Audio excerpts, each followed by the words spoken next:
So ಇನ್ನೊಂದೇನಂತಂದ್ರೆ brother, ಇವಾಗ upcoming devil film ಬರ್ತಾ ಇದೆ ರಿಲೀಸ್, ಆದ್ರೂ ದರ್ಶನ್ ಅವರು ಜೈಲ್ ಒಳಗಡೆ ಇದ್ದಾರೆ. ಸೊ ನೀವು ಫ್ಯಾನ್ ಆಗಿ ಯಾವ ತರ ಸಪೋರ್ಟ್, ನಿಮ್ ಸಪೋರ್ಟ್ ಯಾವ ತರ ಇರುತ್ತೆ? ನಾವು ಫುಲ್ಲು ಸಪೋರ್ಟ್ ಮಾಡಬೇಕು ಅಂದ್ರೆ ನಾವೆಲ್ಲ ಒಟ್ಟಾಗಿ ನಿಂತ್ಕೋಬೇಕು. ಅವ್ರು ಆಚೆ ಬರಬೇಕು ಅಂದ್ರೆ ಆಚೆ ಬರೋ ಗಂಟ ವೆಯ್ಟ್ ಮಾಡಬೇಕು.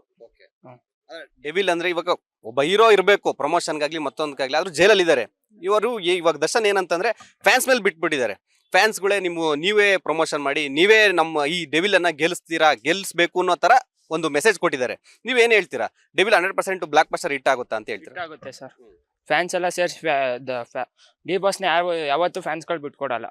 ಅವ್ರು ಎಲ್ಲಿದ್ರು ಬಾಸ್ ಅಂಗೆ ಮೆರೆಸ್ತಾರೆ. ಅದೇ ಇವಾಗ ಕಾಂಟ್ರವರ್ಸಿ ಕೂಡ ಆಗ್ತಾ ಇದೆಯಲ್ಲ, ಕೆಲವರು ಹೇಳ್ತಾರೆ ದರ್ಶನ್ ಅವರು ಆ ತರ ಮಾಡಿದ್ರು, ಈ ತರ ಮಾಡಿದ್ರು, ಒಂದು ಕೊಲೆ ಆರೋಪದಲ್ಲಿ ಜೈಲಿಗೆ ಹೋಗಿದ್ದಾರೆ ಅಂತ ಹೇಳ್ತಾರೆ. ನಿಮ್ಗೆ ಏನ್ ಅನ್ಸುತ್ತೆ? ಪಕ್ಕ ಅವ್ರು ಕೊಲೆ ಮಾಡಿದಾರೆ ಅನ್ಸುತ್ತಾ? ಹೇಳೋರೆ ಬೇಕಾದ್ರೆ ಏನ್ ಬೇಕಾದ್ರು ಹೇಳ್ತಾರೆ ಸರ್. ಅವ್ರ ಬಂದು ಅಲ್ಲಿ ನಿಂತ್ಕೊಂಡ್ ಆ ಜಾಗದಲ್ಲಿ ಯಾವ್ದೇ ಹೆಣ್ಮಕ್ಳಿಗೆ ತಪ್ಪಾಗಿದ್ರು ಅವ್ರು ನಿಂತ್ಕೊಂಡ್ ಮಾಡವ್ರೆ. ಅವ್ರ ಕರ್ತವ್ಯ ಅವ್ರು ಮಾಡವ್ರೆ. ಅಂದ್ರೆ ಅದು ಮಾಡಿ ಸರಿ ಅಂತ ನೀವು ಒಪ್ಕೊಳ್ತೀರಾ? ಸರಿ ಅಂತ ಆಗಿರೋದು ನೀವು ಒಪ್ಕೊಳ್ತೀರಾ ಹಂಗಾದ್ರೆ? ಸರಿ ಅಂತ ಹೇಳಕ್ಕಾಗಲ್ಲ. ಅವ್ರು ತಪ್ಪು ಅನ್ನಿಸ್ತೈತೆ, ಅವ್ರಿಗೆ ತಪ್ಪು ಅನ್ಸೈತೆ, ಅದಕ್ಕೆ ಅವ್ರು ಆತರ ಮಾಡವ್ರೆ. ಅಂದ್ರೆ ಮಾಡಿದ್ದಾರೆ ಅಂತ ನೀವ್ ಹೇಳ್ತೀರಾ ಪಕ್ಕ?